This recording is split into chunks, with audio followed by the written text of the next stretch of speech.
নমস্কার, আমি সুব্রত। গল্প ও কথায় সকলকে স্বাগত জানাই। সেই সঙ্গে অনেক অনেক প্রীতি ও শুভেচ্ছা। আজ আপনাদের কাছে নিয়ে এসেছি একটি গল্প, শ্রী শ্রী রামকৃষ্ণ কথামৃত থেকে নেওয়া। বিষয়: ঈশ্বর দর্শন সাকার না নিরাকার। আসুন দেরি না করে শোনা যাক সেই গল্প। ভক্তাৎ তনন্যয়াসক্য অহমেবং বিধ অর্জুন জ্ঞাতুং দ্রষ্টুং চ তত্ত্বেন প্রবিষ্টুং চ পরন্তপ। ঠাকুর শ্রীরামকৃষ্ণ ঈশ্বরের স্বরূপ সম্পর্কে বলতে গিয়ে একটি গল্প বলেছিলেন। তিনি সাকার না নিরাকার। একজন বাজছে গিয়েছিল। সে দেখলে যে গাছের উপর একটি জানোয়ার রয়েছে। সে এসে আর একজনকে বললে, দেখো, অমুক গাছে একটি সুন্দর লাল রঙের জানোয়ার দেখে এলাম।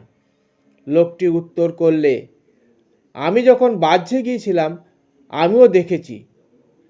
তা সে লাল রং হতে যাবে কেন? সে যে সবুজ রং। আর একজন বললে, না না, আমি দেখেছি হলদে। এই রূপে আরও কেউ কেউ বললে, না, জর্দা, বেগুনি, নীল ইত্যাদি। শেষে ঝগড়া। তখন তারা গাছতলায় গিয়ে দেখে একজন লোক বসে আছে।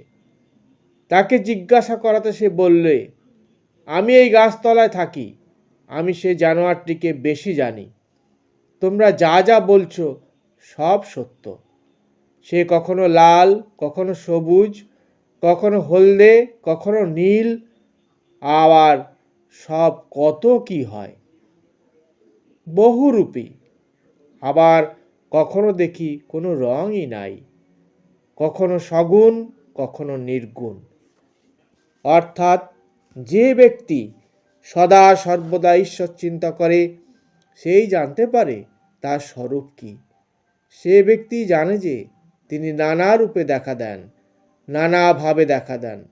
তিনি সগুণ, আবার তিনি নির্গুণ। যে গাছতলায় থাকে সেই জানে যে বহুরূপী নানা রং, আবার কখনো কখনো কোনো রঙই থাকে না।